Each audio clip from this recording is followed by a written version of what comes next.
Әңгімені бастамай тұрып арнаға тіркелулеріңізді сұраймын. Және де қай қаладан көріп отырғандарыңызды комментарияға жаза кетіңіздер, кімнің көп екенін көрейік. Күздің сұрқай таңы еді. Шығыс Қазақстанның шеткері бір ауылында төбесі қисайып, қабырғасы ескірген шағын ғана үйдің терезесінен әлсіз жарық көрінді. Ауыл адамдары ол үйді кәрі Күләш әженің үйі деп атайтын. Бірақ соңғы жылдары ол үйден күлкі емес, күрсініс көп шығатын. 80-ге келген Күләш әже бұл дүниеде жалғыз қалған еді. Таңғы 4-те ояну оның әдеті. Бүгінде солай болды. Ескі көрпенің шетін жайлап тұрып, қалтыраған қолымен төсектің жанындағы таяғын істеді. Бисмилла, тағы бір таң атты ғой, деді күбірлеп. Үй іші суық. Пеш баяғыда сөнген. Күләш әже баяу қозғалып терезеге жақындады. Терезенің сыртында күзгі ызғар. Ауладағы қураған алма ағашы желмен бірге теңселіп тұр. Сол ағашты марқұм күйеуі Ержан өз қолымен отырғызған еді. Көз алдына баяғы өмірі келді. Бір кездері осы үйде шаттық бар еді.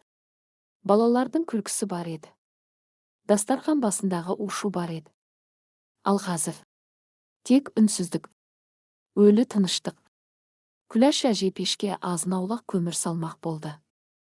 Бірақ шелектің түбінде көмір аз қалған. Қысқа жетпейтін болды-ау, деді мұңайып. Зейнетақысы дәріге де, тамаққа да әзер жететін. Пеш жағатын көмірге ақша үнемі жетпей қалатын. Ас үйге кірді. Ескі шәйнекті көтеріп еді, ішінде су аз. Шайдың да түбі көрініп қалыпты. Сөреге қарады. Жарты бөлке нан. Бір уыс қант. Сәл ғана қара шай. Басқа ештеңе жоқ. Ол бір сәт үнсіз тұрып қалды. Балаларым тірі болғанда бұлай болмас еді, деді күбірлеп. Осы сөзді айтқан сайын жүрегі шым ететін. Өйткені оның 4 перзентінің тағдыры ауыр болған еді. Үлкен ұлы Серік жол апатынан кеткен. Ортаншы ұлы Нұрлан кен орнында опат болған. Қызы Марал қатерлі дерттен көз жұмған. Ал кенжесі Айдос. Айдос тірі. Бірақ анасына жоқ. 8 жылдан бері хабарласпаған. Бір күні қалаға жұмыс іздеп кетіп, содан қайтпаған. Телефон нөмірін ауыстырған. Іздемеген. Анасының бар жоғын сұрамаған. Ал Күләш әже күн сайын күткен. Әлі де күтетін. Кейде кешке қарай есіктің алдына отырып алып, бүгін келер ме екен деп жол қарайтын. Бірақ ешкім келмейтін. Тек жел ғана есікті сықырлататын. Күләш әже шайын қойып, ескі сандықтың үстіндегі суреттерді алды. 4 баласының бала күнгі суреттері. Сол суреттер сарғайып кеткен. Көзілдірігін түзеп қойып, ұзақ қарады. Серігім, сен болсаң ғой. Нұрланым. Маралым. Айдосым, қайдасың, құлыным? Кенет дауысы дірілдеп кетті. Мен әлі тірімін ғой, балам. Бір келіп кетсеңші. Көзінен жас сырғып түсті. Бір тамшы. Сосын тағы біреуі. Күләш әже жыламауға үйренген еді. Бірақ кейде жалғыздық адамды үнсіз сындырады екен. Сыртта ит үрді. Әже селк етіп орнынан тұрды. Айдос па екен? Жүрек атқақтап есікке қарай асықты. Таяғын сүйретіп әрең жетті. Есікті ашты. Бірақ ешкім жоқ. Тек күзгі жел. Қақпаның жанында көршінің иті ғана жүр. Әже үнсіз қалды. Сосын баяу ғана. Тағы да үміттеніппін ғой, деді. Сол сәтте оның жүзіне сондай бір шарасыз мұң ұялаған еді. Түске таман көршісі 50 жастағы Жанар келді. Апа, амансыз ба? Кел, қызым.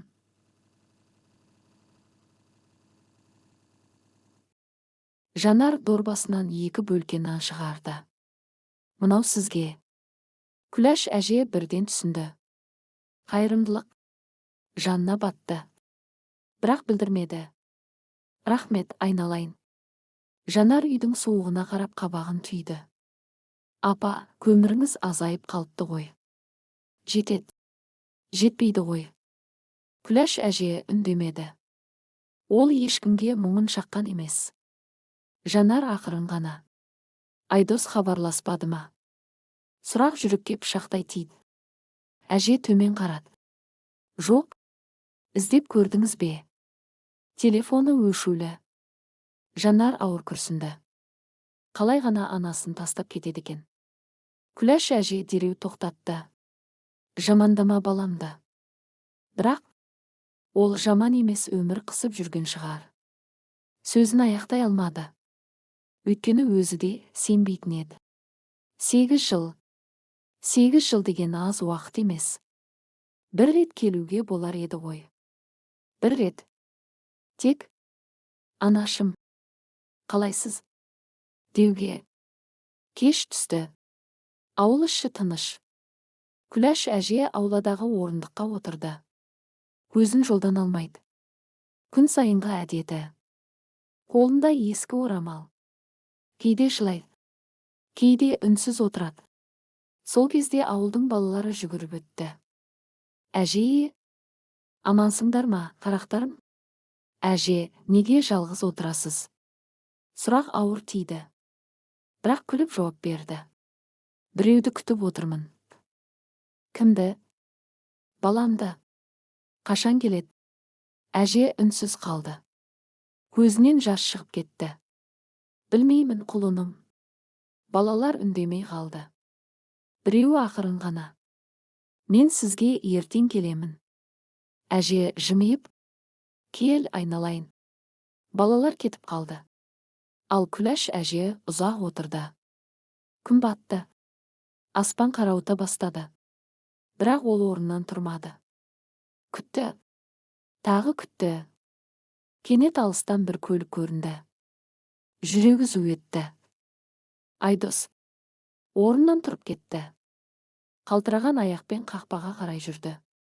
Көлік жақындады. Жақындады. Бірақ басқа үйге тоқтады. Әже тоқтап қалды. Сол жерде тұрып қалды. Жүзіндегі үміт бір сәтте сөніп кетті. Баяу ғана үйіне кірді. Есікті жапты. Ескі төсегіне отырды. Қараңғы бөлмеде жалғыз қалды.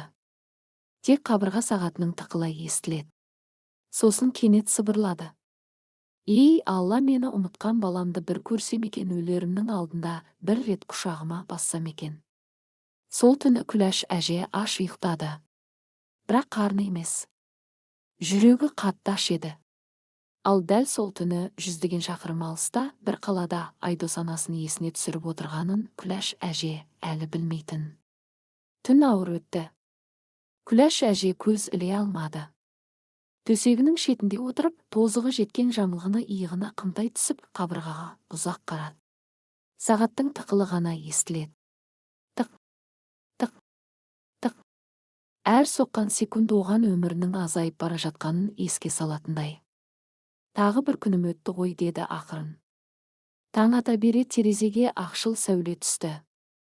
Бірақ бұл үйге жарық емес, жалғыздық ертерек кіретін. Күләш әже сыртқа шықты. Аулада жұқа мұз қатыпты. Қолына сыпырғы шалып табалдырық маңын тазалай бастады. Таяғына сүйеніп жүрсе де, ешкімге масыл болмауға тырысатын. Бір кезде көрші үйдің келіні Гүлмира қақпадан дауыстады. Әже, тоңып қаласыз ғой. Қартайғанда тоңу үйреншікті болды, қызым. Гүлмира үндемей қалды. Бұл сөздің астарында қанша мұң жатқанын түсінді. Таңғы шай үстінде Күләш әже тағы да ескі суреттерді алды. Ең көп қарайтыны Айдостың суреті. 25 жас шамасындағы жігіт. Көзінде арман, жүзінде үміт бар кезі. Сол күн әлі есінде. Анашым, қалаға барып жұмыс істеймін. Үйді жөндеймін. Сізді қиналтпаймын деген. Күләш әже сол кезде жылап жіберген. Ұзап кетпе, балам. Аз уақытқа ғана. Сол аз уақыт 8 жылға созылған. Басында хабарласып тұрды. Кейін сиреді. Сосын мүлде тоқтады. Алғашқы жылы Күләш әже күнде күтті. Екінші жылы күн ара күтті. Үшінші жылы әр көлікке үміттенді. Төртінші жылы ауылдың пошташысына қарайлайтын болды. Маған хат жоқ па? Жоқ, апа. 5-ші жылы өзі ауыра бастады. 6-ші жылы көзі нашарлады. 7-ші жылы адамдар Айдос қайтпайтын шығар дей бастады. 8-ші жылы Күләш әже ешкімге білдірмей түнде жылайтын болды. Сол күні ауыл әкімдігінен 2 адам келді. Бірі жас қыз, бірі орта жастағы ер адам. Сәлеметсіз бе, апа? Келіңдер, қарақтарым. Үйге кірген соң олар қағаздарын қарап отырды. Біз жалғыз басты қарттардың жағдайын тексеріп жүрміз. Күләш әже басын изеді. Балаларыңыз бар ма? Сұрақ жүрегін тағы ауыртты. Бар еді. Қазір 3-еуі топырақ астында. Үй іші тып-тыныш болып қалды. Қыздың көзіне жас келіп кетті. Ал біреуі? Күләш әже сәл кідірді. Бар. Көмектеспей ме? Қол тимей жүрген шығар. Дауысы сенімсіз шықты.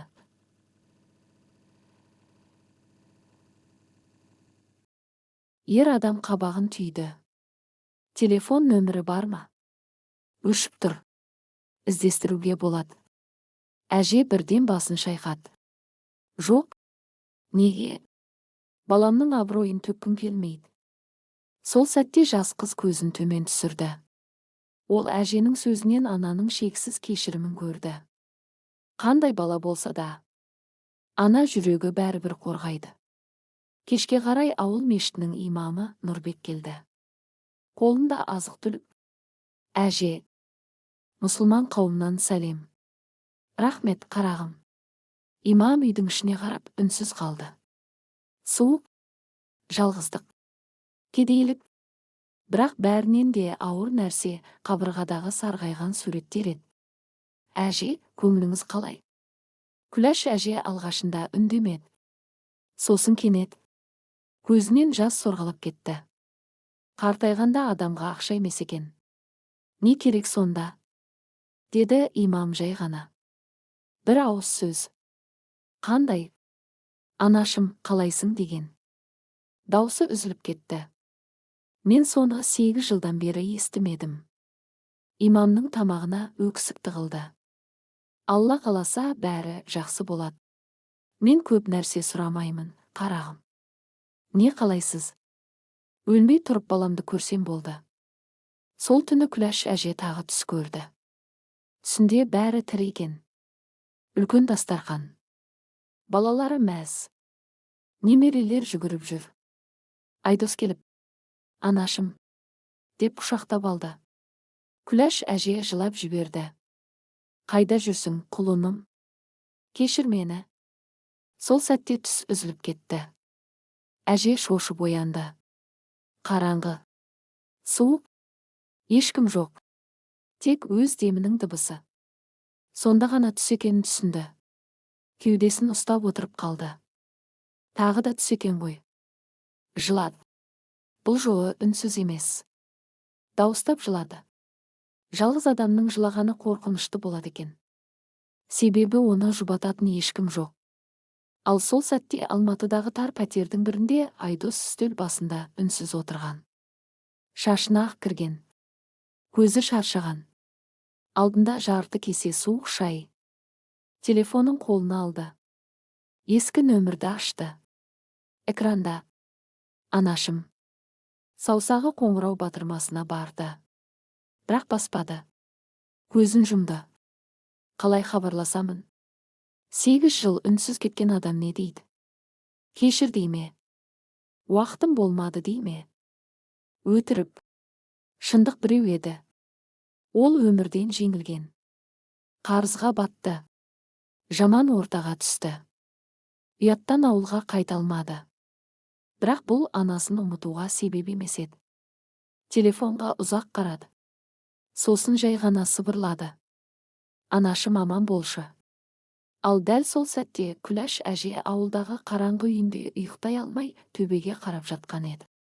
Екеуінің арасын 100 шақырым бөліп тұрды. Бірақ ең ауыр қашықтық 8 жылдық үнсіздік еді. Қараша айының қара суығы ерте түсті. Таңғы жел үйдің ескі терезесін сықырлатып ішке ызғар жіберіп тұр. Күләш әже тағы да ерте оянды. Ұйқы деген соңғы жылдары оған жат болып кеткен. Қарт адамның ең ауыр дұшпаны жалғыздық екен. Жаның ауырса, дәрі ішесің. Денең ауырса, ем іздейсің. Ал жүрек ауырса ше? Оның емі кім? Күләш әже төсектен әрең тұрды. Тізесі сырқырайды. Белі бүгілген. Бірақ оған үйренген. Үй ішіне көз жүгіртті. Бір кезде бұл үйде таңертең шай қайнап, балалардың дауысы шығатын. Апа, нан қайда? Мама, мектепке кешігіп барамын. Айдос, тиіспе қарындасыңа. Сол күндер көз алдында кино секілді өтетін.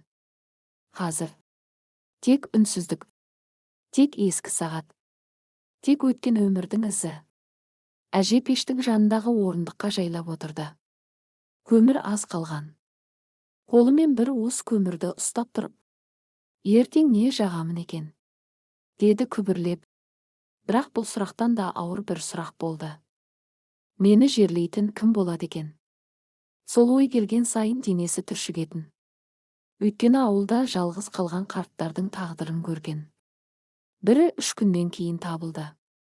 Бірінің жаназасына бөтен адамдар ғана келген. Бірінің баласы қалада жүріп кешігіп жеткен. Күләш әже кейде төсегінде жатып, өліп кетсем біреу байқамай жүре бере ме? Деп қорқатын. Түске қарай ол ескі шкафтың төменгі тартпасын ашты. Ішінде көк матаға оралған ақша бар еді. Санады. Бар болғаны бірнеше мың теңге. Қыстық көмірге жетпейді. Дәріге де жетпейді. Бірақ ең қиыны ешкімнен сұрай алмауы.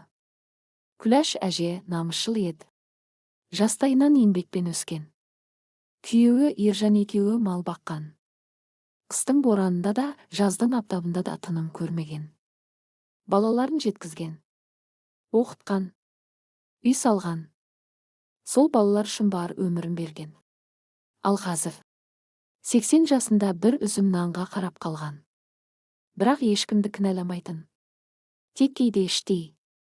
Мен қай жерде қателестім екен? Деп ойлайтын. Сол күні ауыл дүкеніне баруға бел буды. Таяғына сүйеніп жайлап жолға шықты. Ауыл адамдары көрсе. Ассалаумағалейкум, апа. Амансыз ба? Деп сәлем беріп жатты. Бірақ кейбірінің жанарында аяныш барын сезетін. Соны жаны көтермейтін. Дүкенге кіргенде сатушы қыз Ақмарал күлімсіреп қарсы алды. Әже, келіңіз. Күләш әже сөредегі бағаға ұзақ қарады. Қант қымбат, шай қымбат, май қымбат, бәрі қымбат. Қалтасындағы ақшасын уқалап тұрды. Бір бөлке нан берші. Тағы не аласыз? Болды қызым. Ақмарал үндемей сөренің астынан шай мен печенье алып қосты. Мынаны да алыңыз. Жоқ, ақшам жетпейді. Сізден ақша алмаймын. Күләш әженің жүрегі шым ете қалды. Тағы да аяушылық. Ол мұны жек көретін. Бірақ жағдайы басқа еді. Рахмет, айналайын. Дүкеннен шығып келе жатқанда екі әйелдің сыбырын естіп қалды. Байғұс Күләш апа. Баласы тастап кеткен ғой. Әже тоқтап қалды. Жүрегіне ине қадалғандай болды. Басын төмен түсіріп, үнсіз жүре берді. Бірақ көзінен жас ыршып кетті. Менің балам жаман емес деді өзіне өзі. Бірақ бұл сөзді өзі де жүрекпен айта алмады. Кешке қарай аспанды қалың бұлт басты. Жел күшейді. Күләш әже тағы да есік алдына шықты. Күн сайынғы әдет. Күту. Күтудің де азабы болады екен. Ол қақпаның жанындағы орындыққа отырды. Көзі жолда. Көңілі үмітте. Бәлкім бүгін келер. Бәлкім бір қоңырау шалар. 80 жастағы ананың үміті әлі өлмеген еді. Кенет қалтасындағы ескі телефоны шырылдап қоя берді. Әже селк етті. Қолы дірілдеп кетті. Айдос па? Жүрек атқақтап телефонда әрең алды. Бейтаныс нөмір. Алло? Сәлеметсіз бе, бұл Күләш апама. Әженің жүзі солып қалды. Иә, мен аудандық ауруханадан едім. Әженің жүрегі шым етті. Не болды? Тексерілуге келмедіңіз. Дәрігер шақырып жатыр. Күләш әже үнсіз қалды. Тағы да үміт үзіліп түсті. Жарайды, қызым.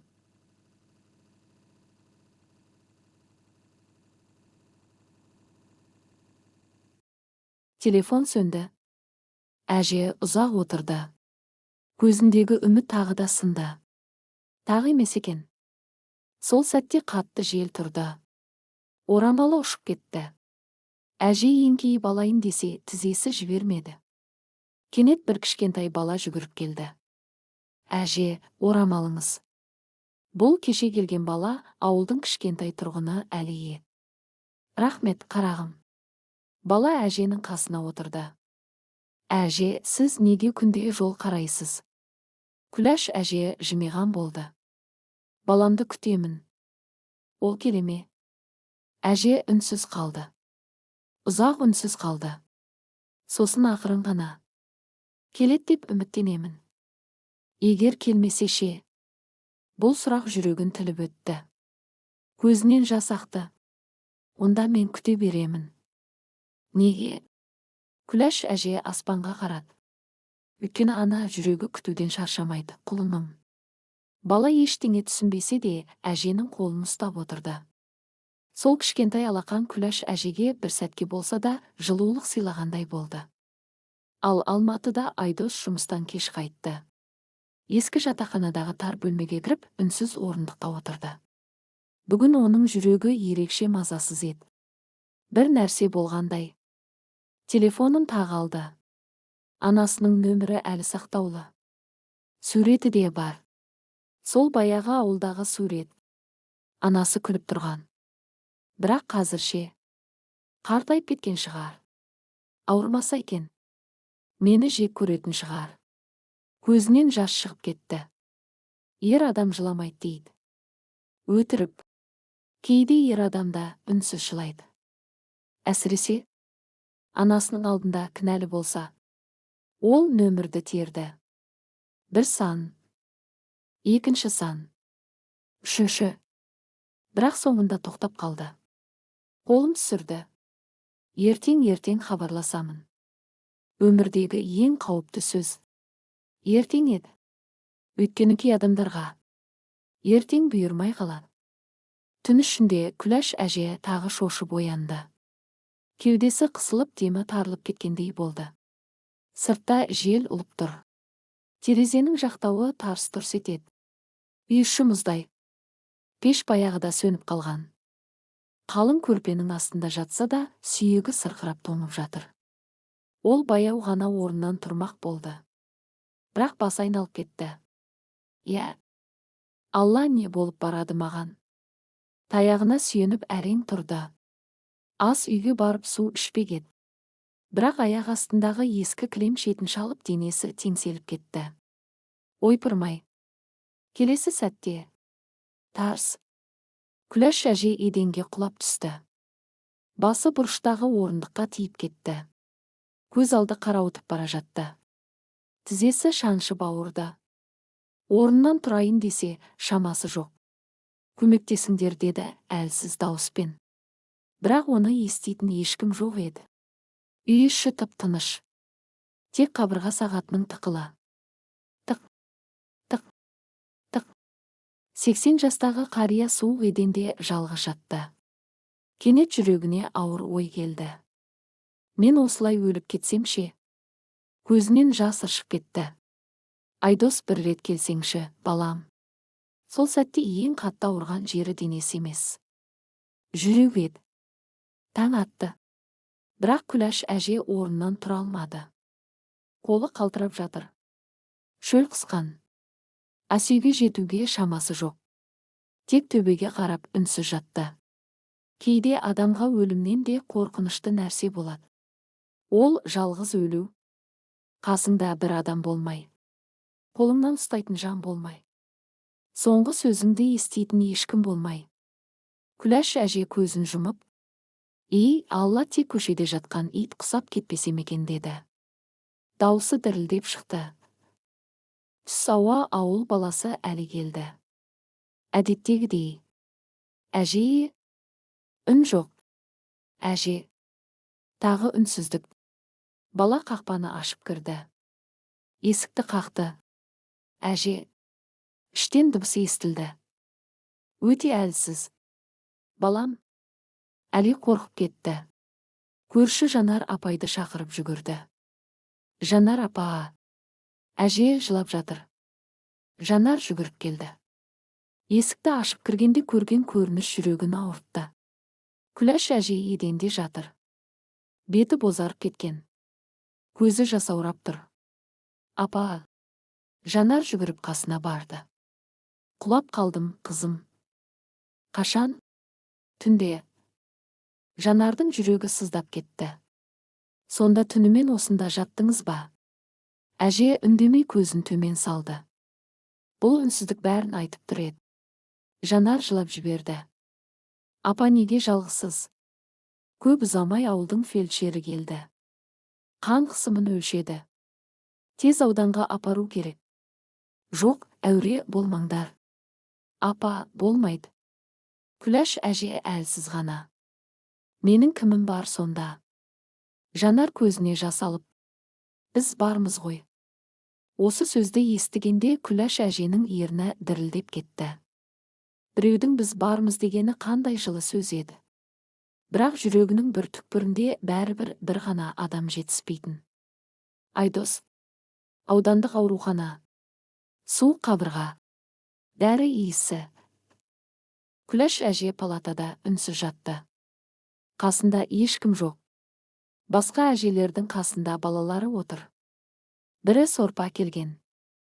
Бірі дәрі әперіп жүр. Бірі, анашым, ауырмайсыз ба? Деп маңдайынан сипап отыр. Ал Күләш әже тек есікке қарай береді. Бәлкім, кенет кіріп келер. Анашым, деп құшақтар. Бірақ есік ашылған сайын бөтен адамдар кіретін. Кешке қарай медбике сұрады. Апа, бала шағаңызға хабарласайық ба? Күләш әже үнсіз қалды. Ұлым бар. Нөмірі. Әже жайлап айтты. Медбике қоңырау шалды. Бірінші рет. Екінші рет. Үшінші рет. Телефон өшірулі. Шықпайды екен. Күләш әженің көзіне жас келді. Бірақ күлімсіреген болды. Жұмыста жүрген шығар. Жүрегі болса, тағы да жоқ. Деп сынып жатты. Ал сол уақытта Алматыда Айдос құрылыс алаңында жұмыс істеп жүрген. Телефоны сөнулі. Ақшасы жоқ болғандықтан төлем жасамаған. Кешке қарай ғана қуаттағышқа қосты. Экран жанды. 17 жіберілмеген қоңырау. Бейтаныс нөмір. Бірден жүрегі зу етті. Бірдеңе болды ма? Қайта хабарласты. Телефонда әйел адам көтерді. Алло? Маған осы нөмір хабарласыпты. Бұл аудандық аурухана. Айдостың денесі мұздап кетті. Не болды? Сіз Күләш апаның баласысыз ба? Жүрегі тоқтап қалғандай болды. Иә. Анаңыз ауруханада жатыр. Айдос үнсіз қалды. Құлағы шулап кетті. Не болып қалды? Құлап қалған. Жағдайы тұрақты, бірақ жалғыз. Жалғыз. Осы сөз жүрегіне пышақ болып қадалды. Жалғыз. Көзінен жас ыршып кетті. 8 жыл. 8 жыл анасы жалғыз жүрген. Ал өзі қасында болмаған. Мен барамын. Тезірек келіңіз. Телефон сөнді. Айдос орындыққа отыра кетті. Қолдары қалтырап тұр. Тынысы тарылды. Көз алдына анасы елестеді. Жалғыз үй. Суық пеш. Қалтыраған қол. Күткен көз. Жылаған түндер. Анашым. Ол бірінші рет дауыстап жылады. Мен не істедім? Ал сол сәтте ауруханадағы кішкентай палатада Күләш әже көзін жұмып жатып. Айдос келер ме екен? Деп сыбырлаған еді. Айдос сол түні көз ілмеді. Ауруханадан шыққан бір ауыз сөз миынан кетпей қойды. Анаңыз жалғыз жатыр. Жалғыз. Осы сөз оның кеудесін қысып бара жатты. Тар бөлмедегі орындықта үнсіз отыр. Терезе сыртында Алматының шамдары жарқырайды. Адамдар асығып жүр. Біреулер күліп барады. Ал оның ішінде бір дүние құлап жатқандай еді. 8 жыл бойы ол анасынан қашып жүрді. Басында жұмысқа тұрайын, жағдайымды түзеп алайын деді. Сосын қарызға батты. Жалақсыз қалды. Жаман адамдарға ілінді. Кейін намыс жібермеді. Қолым бос емес деген өтірікке өзі сеніп кетті. Бірақ шындық басқа еді. Ол ұялды. Анасының көзіне қарауға қорықты. Ал уақыт күтпейді екен. Бір күні ораламын деген адам байқамай 8 жыл өткізіп алады екен. Айдос қалтасындағы ескі әмиянын ашты. Ақшасы аз. Бірақ ойланбастан автобусқа билет алды. Семейге бір билет.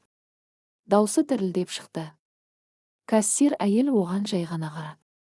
Ертең таңғы рейс. Айдос басын изеді. Ертең? Жоқ. Бұл жолы кейінге қалдыруға болмайтын. Ал ауылдағы ауруханада Күләш әже ұйықтай алмады. Палата іші тыныш. Тек басқа әжейлердің тынысы естіледі. Қасында жатқан бір әже кешке баласымен сөйлесіп жатты. Ұлым, ертең ет әкелші. Жарайды, мама. Өз-өзіңді күт. Күләш әже қабырғаға қарап үнсіз жатты. Бір кезде жүрегі шым ете қалды. Мен де бір кезде осылай едім ғой. Айдос кішкентай кезінде ауырып қалса, түнімен қасында отыратын. Дене қызуы көтерілсе, маңдайына су басатын.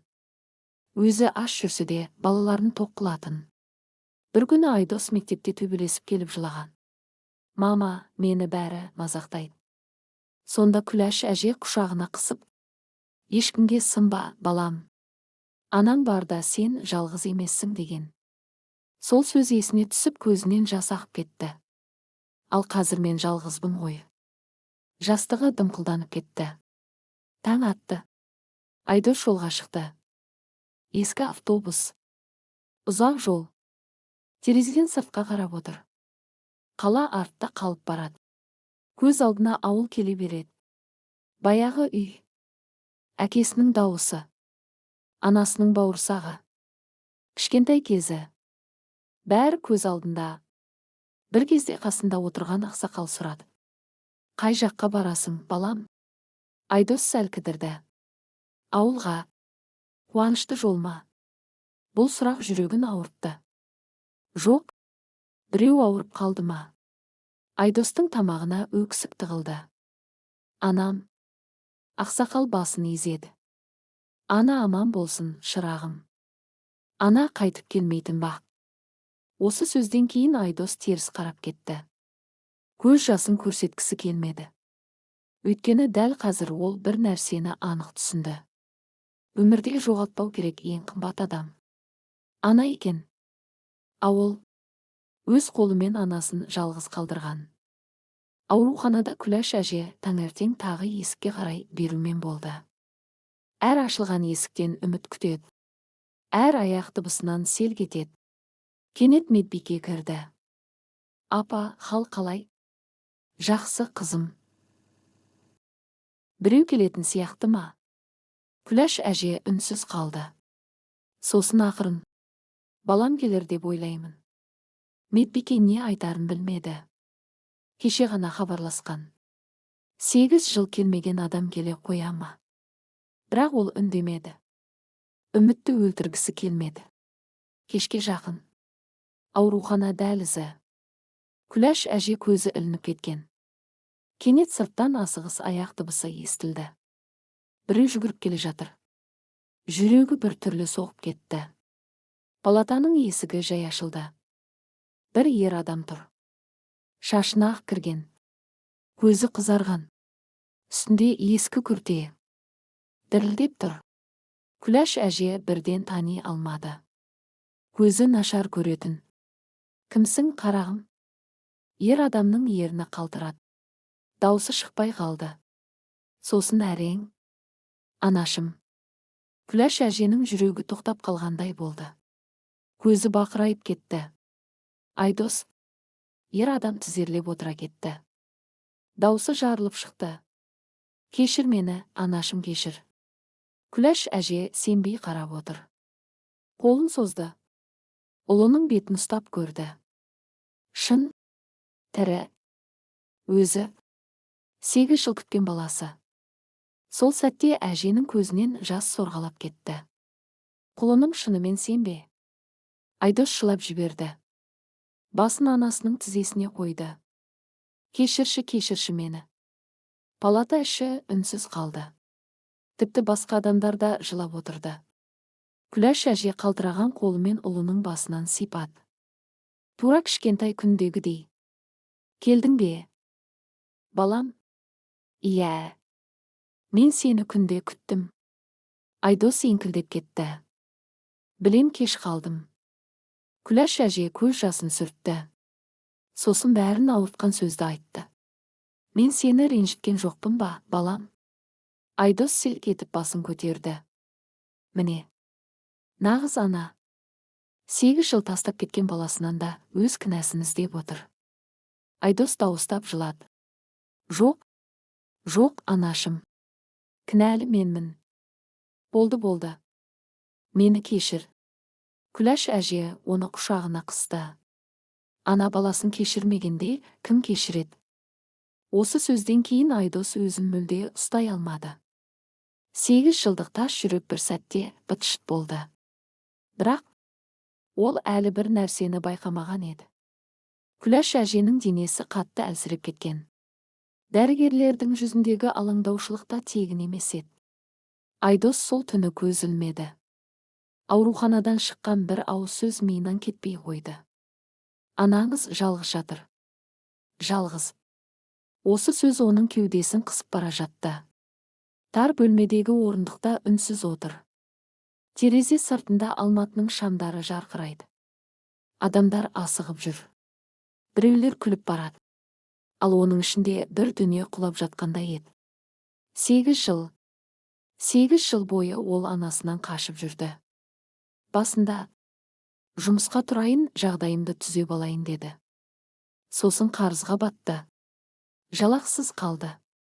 Жаман адамдарға ілінді. Кейін намыс жібермеді.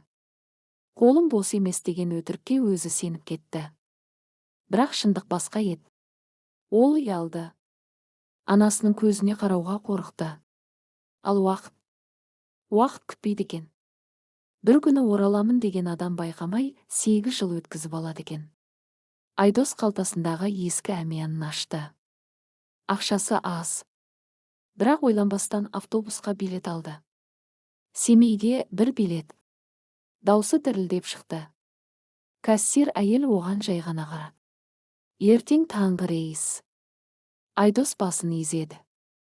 Ертең? Жоқ, бұл жолы кейінге қалдыруға болмайтын.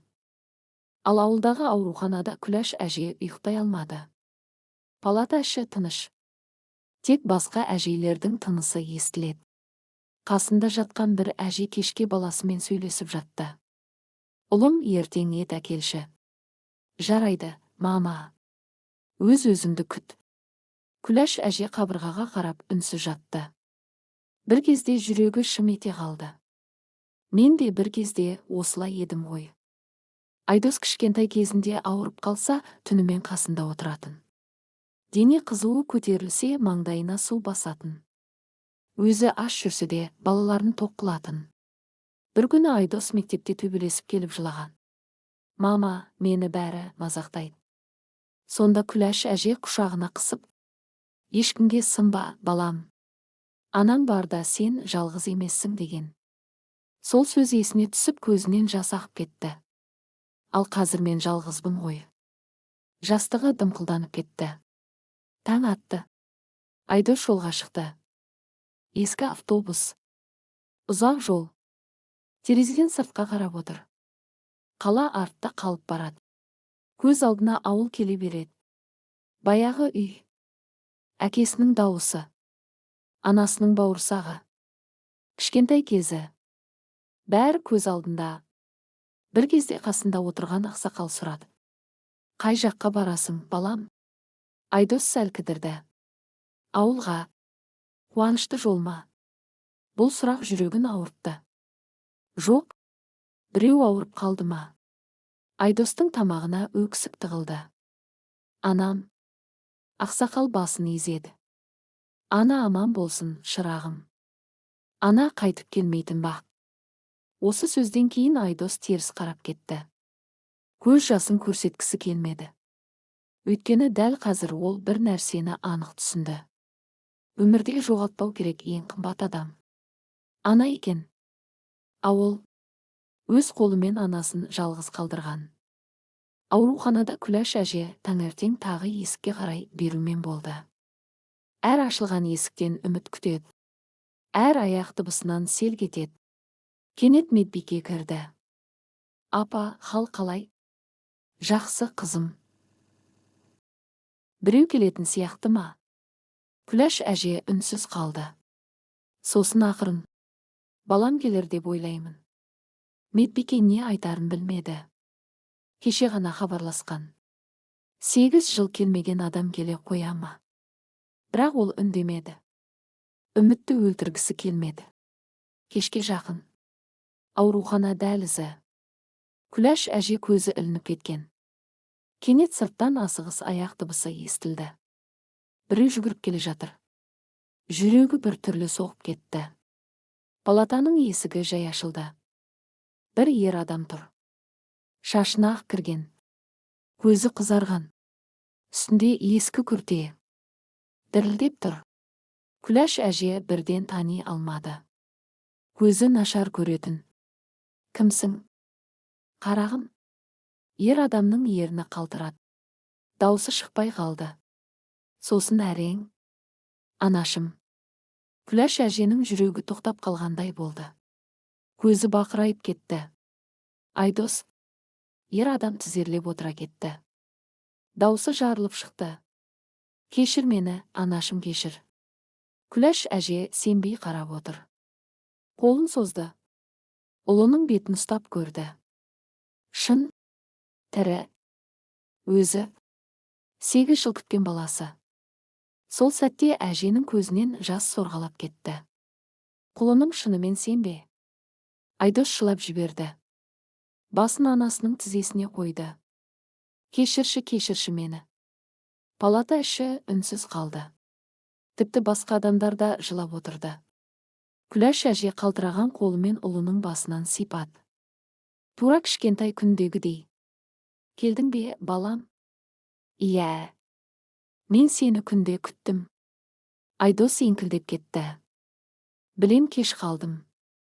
Күләш әже көз жасын сүртті. Сосын бәрін ауыртқан сөзді айтты. Мен сені ренжіткен жоқпын ба, балам? Айдос селк етіп басын көтерді. Міне.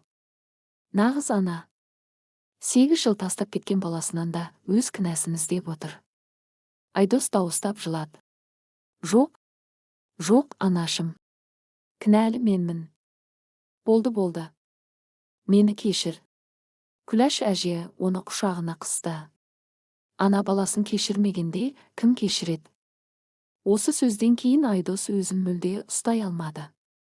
8 жылдық тас жүрек бір сәтте быт-шыт болды. Бірақ ол әлі бір нәрсені байқамаған еді. Күләш әженің денесі қатты әлсіреп кеткен. Дәрігерлердің жүзіндегі алаңдаушылықта тегін емес еді. Кеш қараңғыланып кеткен еді. Ауыл үйінің іші үнсіз. Айдос әлі де үстел жанында отыр. Алдында анасының ескі дәптері. Әр беті жүрекке қадалған пышақ сияқты. Бүгінде келмеді. Айдосым аман шығар. Есіктің алдына тағы шықтым. Ол дәптерді жауып, екі қолымен бетін басты. Кеудесі қысып бара жатты. Кенет телефоны шырылдап қоя берді. Бейтаныс нөмір. Жүрегі бірден бір жамандықты сезді. Алло?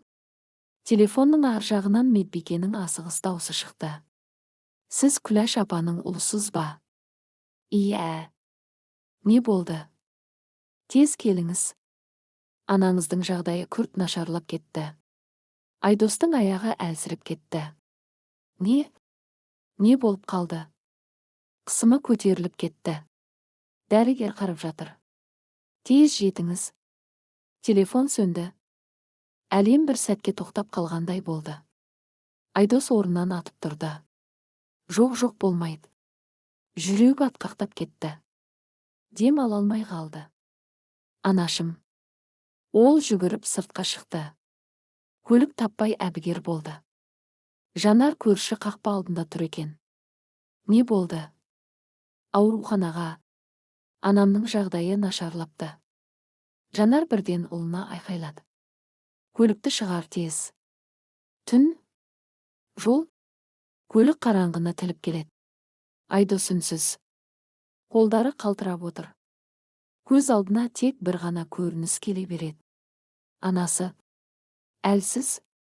Жалғыз. Күтумен өткен 8 жыл. Кенет әкесінің сөзі есіне түсті. Марқұм Ержан бір күні айтқан еді.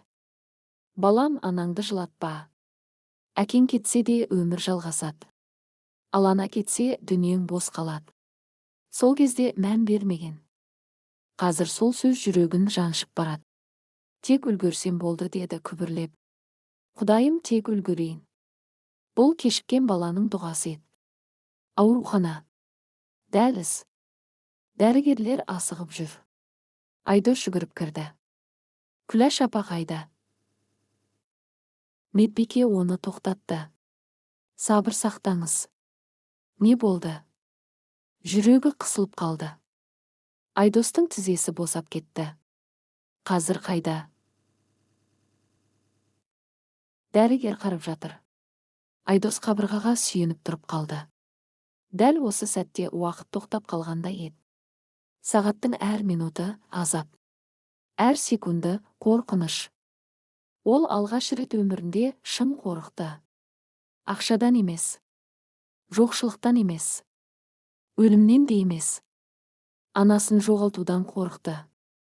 1 сағаттай өткенде дәрігер шықты. Жүзі ауыр. Айдос жүгіріп барды. Қалай? Дәрігер терең күрсінді. Қазір жағдайын тұрақтандырдық. Айдос көзіне жас алып. Бірақ дәрігер үндемеді. Уақыт аз болуы мүмкін. Бұл сөз аспаннан жай түскендей болды. Не дегеніңіз? Жасы үлкен. Денесі әлсіреген. Күйзеліс көп болған. Айдос қабырғаға сүйеніп қалды. Жоқ, қазір қасына кіріңіз. Бірақ бір нәрсеге дайын болыңыз. Палата. Тып-тыныш. Күләш әже көзін жұмып жатыр. Жүзі аппақ. Демі ауыр. Айдос шайлап қасына келді. Анашым. Әже ақырын көзін ашты. Ұлын көріп әлсіз жымиды. Келдің бе? Айдостың жүрегі үзілгендей болды. Мен осындамын. Кетіп қалмайсың ба? Жоқ. Шын айтасың ба? Айдос жылап жіберді. Енді ешқашан тастамаймын. Күләш әже ұзақ қарады. Сосын әлсіз ғана. Мен саған ренжіген жоқпын, балам. Айдос еңкілдеп кетті. Ренжіңізші, ұрсыңызшы. Ана баласына ренжи ме? Күләш әже қолын көтермек болды. Қолы дірілдеп тұр. Айдос бірден ұстай алды. Сен кішкентай кезіңде қорқақ едің. Әлсіз жымиды. Түнде келіп жаныма жататынсың. Айдос көз жасын тыя алмады. Иә. Мама, кетіп қалма дейтінсің. Әже көзін жұмып қалды. Енді мен қорқып жатырмын. Айдос селгетті. Неден? Күләш әже жай ғана сыбырлады. Жалғыз кетуден. Осы сөз Айдостың жүрегін тіліп өтті. Ол анасының қолын маңдайына басты. Сіз жалғыз емессіз. Мен бармын. Мен осындамын. Күләш әже көзінен жас шығарып. Кеш қалмадың ба? Айдос үнсіз қалды. Өйткені бұл сұрақтың жауабын өзі де білмейтін. 8 жыл. Өте ұзақ уақыт еді. Түн ортасы. Палата іші қараңғы. Айдос анасының жанында отыр. Ұйықтамай, қолын жібермей. Кенет Күләш әже әлсіз дауыспен. Айдос: «Иә, мама. Үйге қайтқым келеді». «Қайтамыз, жазыласыз». Әже басын баяу шайқады. «Жоқ». Даусы әрең шықты. «Өз үйімде отырғым келеді. Әкеңнің суретін көргім келеді». Айдос көзін төмен түсірді. Іші жамандықты сезді. «Ондай сөз айтпаңыз». Күләш әже жай ғана күлімсіреді. «Қарт адам жүрегі сезеді, балам». Сол түні Айдос алғаш рет «Мен кешігіп қалған шығармын» деп қорықты. Таң ата бере аспанды сұр бұлт торлады. Аурухана терезесінен әлсіз жарық қана түсіп тұр. Палатада тыныштық. Тек аппараттың бәсең дыбысы.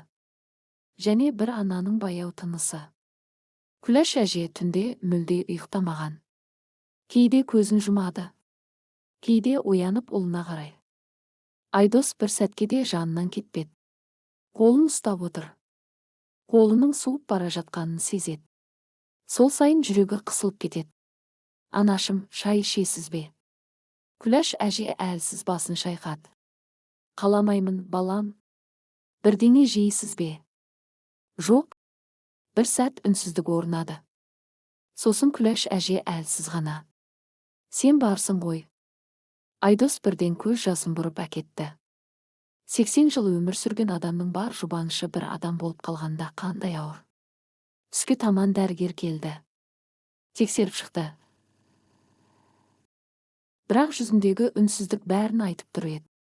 Айдос дәлізге шығып: «Шынын айтыңызшы». Дәрігер күрсінді.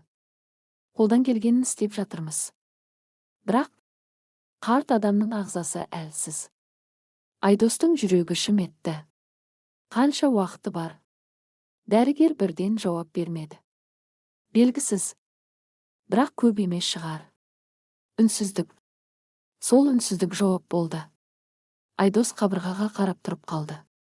Өмірінде бірінші рет өзін жетім баладай сезінді. Анасы тірі тұрса да, жоғалтып алудан қорқу адамның ішін өртейді екен.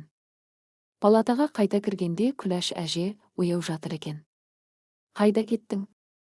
«Осындамын». «Кетіп қалдың ба?» деп қорықтым. Айдос ернін тістеді. «Ешқайда кетпеймін». Күләш әже қолын ақырын қысты. «Баяғыда сен кішкентай кезіңде жоғалып кететінсің». Әлсіз күлді. «Сосын жүгіріп тауып алатынмын». Айдос көз жасын сүртті. «Ал мен сізді жоғалтып ала жаздадым». Әже үндемеді. Сосын жай ғана: «Бірақ тауып алдың ғой». Осы сөзден кейін палата іші тып-тыныш болып қалды. Кешке қарай Күләш әже кенет: «Мені үйге апаршы» деді. Айдос селк етті. «Қазір ме?» «Иә». Дәрігер жібермейді. «Үйімді сағындым». Даусы сондай әлсіз шықты. «Әкеңнің суретін көргім келеді». Ауладағы алма ағашын. Үйдің иісін. Айдос басын төмен түсірді. Жүрегі бір нәрсені сезіп тұр. Бірақ мойындағысы келмейді. «Жазылып кетесіз». Күләш әже жымиып қойды. «Балам?» «Иә». Кейде адам жүрегі біле. Айдос жылап жіберді. «Ондай сөз айтпаңыз». Күләш әже қолын оның бетіне қойды. «Жылама. Мен сізді жоғалта алмаймын. Бәріміз кетеміз». «Жоқ. Тек бір арманым бар». «Айтыңыз». Әже көзін әрең ашып: «Немеремнің иісін бір иіскесем деп едім». Айдос қатып қалды. Оның әйелі де, баласы да жоқ. Өмірін құрдымға жіберген. Күләш әже мұны білмейтін. «Мен үлгермедім». Әже ауыр күрсінді. «Ештеңе етпес». Сосын күлімсіреді. «Сен аман болсаң болды». Міне. Тағы да ана. Өз арманы орындалмай тұрса да, баласының амандығын ойлап отыр. Кеш бата дәрігерлер рұқсат берді. Үйіне уақытша апаруға болады. Бірақ күтім керек. Айдос бірден келісті. «Үйге қайтамыз, анашым». Күләш әженің көзіне қуаныш толды. Шын ба? Иә. Үйіме? Сол сәтте баладай қуанып кетті. Ауылға жол. Көлік ішінде үнсіздік. Күләш әже терезеден сыртқа қарайды. Туған жер. Таныс жол. Таныс төбелер. Көзінен жас сырғып түсті. Ауылдың иісі ғой. Айдос рөлде үнсіз отыр. Кеудесін өксі қысып келеді. Бір кезде әже сыбырлады. Айдос. Иә. Рахмет. Не үшін? Келгенің үшін. Айдос көлікті тоқтата жаздады. Ондай айтпаңыз. Мен күнде күттім. Келетініңді білдім. Неге? Күләш әже әлсіз жымиды. Ана жүрегі сезеді. Айдос басын бұрып жіберді. Жылап бара жатқанын көрсеткісі келмеді. Үйге жетті. Ескі қақпа. Қисайған шарбақ. Баяғы үй. Күләш әже табалдырықты көріп жылап жіберді. Үйім? Айдос оны көтеріп кіргізді. Әже бірден қабырғадағы Ержан ақсақалдың суретіне қарады. Келдім, шал. Даусы дірілдеп шықты. Сосын айналаға қарады. Үйдің иісі кетпепті. Төсегіне отырды. Көзі ауладағы терезеге түсті. Алма ағашы көрінеді. Әкең еккен ағаш. Ұзақ қарады. Кенет ақырын ғана. Егер мен кетіп қалсам. Айдос бірден. Жоқ. Тыңда. Айтпаңыз. Жалғыз қалма. Үйлен. Бақытты бол. Айдос еңкілдеп кетті. Мен сізсіз қалай өмір сүремін? Күләш әже басынан сипат. Адам үйренеді. Сол түні үйдің ішінде бір ауыр тыныштық болды. Біреу кететіндей. Біреу қоштасуға дайындалып жатқандай. Ал Айдос таң атқанша ұйықтамады. Өйткені жүрегі. Уақыт аз қалды. Деп қорқып тұрған еді. Түн тым тыныш еді. Ауыл үстін қалың қараңғылық басқан. Сыртта әлсіз жел еседі. Ауладағы алма ағашының бұтағы терезеге ақырын соғылып тұр. Тық, тық, тық. Тура уақыттың өтіп жатқанын еске салғандай. Үй ішінде шамның көмескі жарығы ғана жанып тұр. Айдос ұйықтаған жоқ. Төсектің жанындағы орындықта үнсіз отыр. Күләш әженің тынысын тыңдап, қолын ұстап, бір жіберсе жоғалтып алатындай қорқып. 80 жастағы ананың жүзі тым шаршаңқы еді.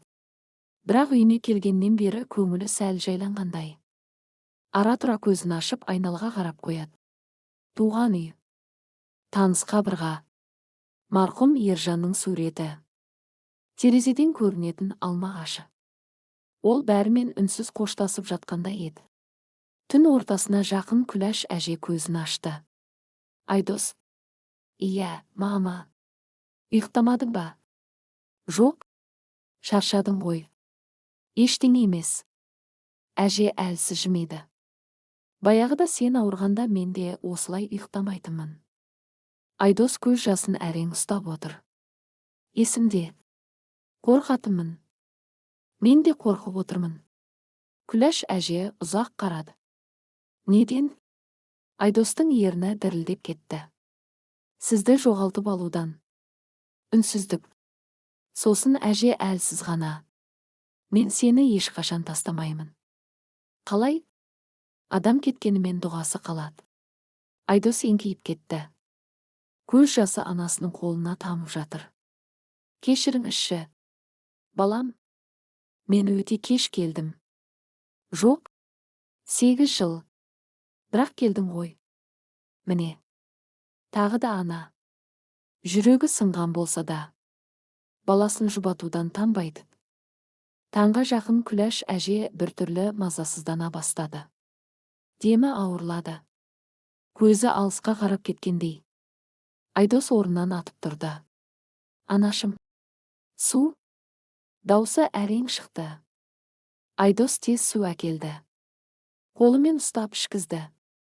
Күләш әже аз ғана ұрттады. Сосын әлсіз дауыспен. Терезені ашшы.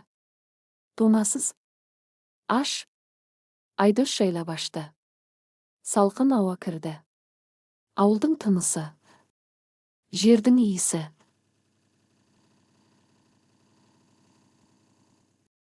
Күләш әже терең дем алды. Иісі қандай жақсы. Көзінен жас шықты. Туған жер. Кенет ол қабырғадағы Ержанның суретіне ұзақ қарады. Сосын ақырын жымиды. Шал. Айдос селк етті. Анашым. Келіп тұрған сияқты. Айдостың жүрегі мұздап кетті. Ондай айтпаңыз. Күләш әже әлсіз ғана. Қорықпа. Мен қорқамын. Әкеңді сағындым. Даусы сыбырға айналып барады. Балаларымды да. Көзінен жас ақты. Серік. Нұрлан. Марал. Соңында. Айдос. Осындамын. Келші. Айдос қасына еңкейіп отырды. Күләш әже оның бетін сипады. Қартайып кетіпсің. Екеуі де жылап жіберді. Мен сізді жақсы көремін. Білем. Айтпай кетіп қалмаңыз. Әже әлсіз жымиды. Балам. Иә. Ренжіме өзіңе. Өмірді қайта баста. Сізбен бірге. Күләш әже басын жай шайқады. Маған уәде бер. Қандай? Жалғыз қалма. Біреуді сүй. Үйлі бол. Мен күткен жылулықты сен көр. Айдос басын изеді. Жылай-жылай. Уәде. Күләш әже көзіне жас алып күлімсіреді. Енді қорықпаймын. Неге? Сен келдің. Таң ата бастады. Терезеден бозғылт жарық түсті. Құстардың әлсіз үні естіледі. Күләш әже көзін жұмып жатты. Тынысы бәсең. Айдос қолын қысып отыр. Бір кезде әже сыбырлады. Айдос. Иә. Жақындашы. Айдос еңкейіп барды. Күләш әже соңғы күшін жинап. Құлыным. Иә.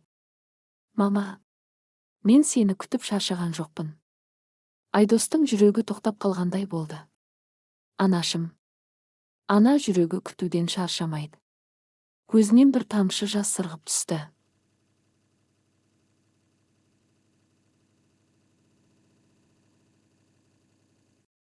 Сосын ақырын ғана. Аллаға аманат. Қолы босаңсып кетті. Айдос бір сәт түсінбей қалды. Анашым. Үн жоқ. Анашым. Қолын қысты. Мама. Күләш әже қозғалған жоқ. Тек жүзі тым-тыныш еді. Тура көп күткен адамына жеткен адамдай. Айдос алғашында сенбеді. Жоқ болмайды. Даусы дірілдеп шықты. Тұрыңызшы. Иығынан ақырын сілкіді.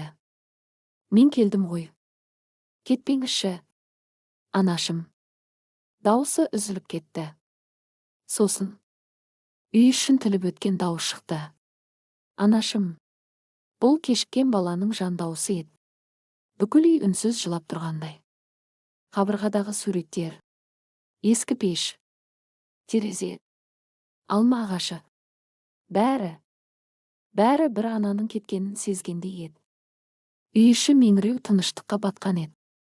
Таң толық атқан. Терезеден бозғылт жарық түсіп тұр. Бірақ бұл үйге жарық емес. Қайғы кіргендей еді. Айдос әлі анасының қолын ұстап отыр.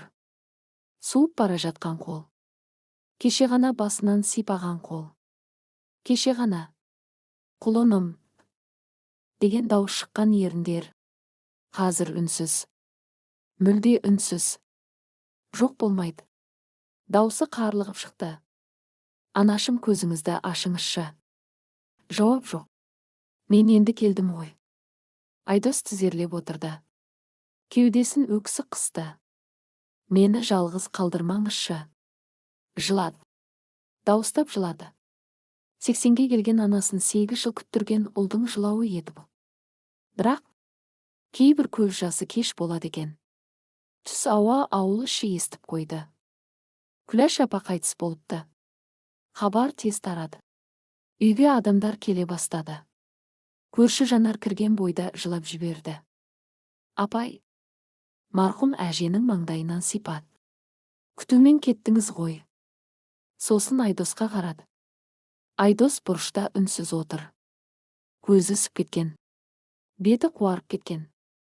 Бір түнде 10 жылға қартайып кеткендей. Жанар жанына келді. Балам. Айдос үнсіз. Өзіңді жеме. Ол кенет ашылып кетті. Қалай жемеймін? Даусы дірілдеп шықты. Мен жоқ болдым. Мен тастап кеттім. 8 жыл. Көзінен жас сорғалады. Ол мені күтті. Мен кеш қалдым. Үй іші үнсіз қалды. Өйткені бұл сөздің алдында жұбату әлсіз еді. Жаназа күні ауыл халқы түгел келді. Күләш әже жаман адам болмаған. Көпке көмектескен. Ешкімнің ала жібін аттамаған. Бірақ бәрінің жүрегін ауыртқан бір нәрсе болды. Жаназада имам Нұрбек айтты. Күләш апаның жүрегі мейірімге толы еді. Аз үнсіз қалды. Сосын жалғастырды. Ол соңғы күнге дейін ұлын күтті. Айдос басын төмен түсірді. Ана жүрегі соңына дейін күтеді. Осы сөзде ол өзін ұстай алмады. Жылап жіберді. Зират. Жел баяу есет. Күләш әжені Ержан ақсақалдың қасына жерледі. Айдос топырақ салып тұрып қалтырап кетті. Кешір мені, анашым. Топырақ алақанынан сырғып түсті. Мен кеш келдім. Көз жасын сүрте алмады. Бірақ енді жалғыз қалдырмаймын. Жұрт тарай бастады. Бірақ Айдос кетпеді. Кешке дейін отырды. Жай ғана қарап отырды. Жерге, тыныштыққа, өткен өміріне. Сосын сыбырлады. Мен сізге лайық ұл болмадым. Жел ғана жауап берді. Күндер өтті. Бір апта, бір ай. Айдос ауылдан кетпеді. Анасының үйін жөндей бастады. Қисайған қақпаны түзеді. Пешті жаңартты. Ауладағы алма ағашын күтті. Күләш әженің бөлмесін сол күйі қалдырды. Жастығы, орамалы, көзілдірігі, тіпті ескі таяғы да орнында тұр. Бір күні үй жинап жүріп сандықтың ішінен хат тауып алды. Сыртында: Айдосыма. Қолдары дірілдеп ашты. Ішінде сарғайған қағаз. Күләш әженің жазуы. Құлыным Айдос. Егер сен бұл хатты оқып отырсаң, мен бұл дүниеде жоқ шығармын. Мен саған ренжіген жоқпын, балам. Ана баласына ренжімейді. Сен келерсің деп күттім. Келетініңді білдім. Тек бір нәрсе сұраймын. Өзіңді кінәлама. Бақытты бол. Жалғыз қалма. Мен сені жақсы көремін. Сен қандай болсаң да менің баламсың. Анаң? Айдос хатты құшақтап жылады. Балаша жылады. Себебі тіпті кеткеннен кейін де анасы оны жұбатып кеткен еді. Көктем келді. Ауладағы алма ағашы қайта гүлдеді. Айдос ағаштың түбінде отыр. Қолында анасының ескі дәптері. Жанында ауылдың кішкентай баласы Әли. Аға, неге жылап отырсыз? Айдос әлсіз күлімсіреді. Анамды сағындым. Ол қайда? Айдос аспанға қарады. Алыста. Бала ойланып қалды. Сосын: ол сізді жақсы көрді ме? Айдостың көзі тағы жасқа толды. Өте қатты. Сіз ше? Айдос ұзақ үнсіз қалды. Сосын сыбырлады. Мен оны кеш түсіндім. Сол күннен бастап Айдос ауылдағы жалғыз қарттарға көмектесе бастады. Көмір тасиды. Дәрі әкеледі. Жалғыз әжелердің үйіне кіріп: қалайсыз, апа? дейді. Өйткені ол бір нәрсені кеш түсінді. Қарт адамға ең керек нәрсе ақша емес. Жалғыз қалмау. Бір ауыз жылы сөз. Ал ана ешқашан күтуден шаршамайды екен. Тіпті жүрегі тоқтағанша күтеді екен.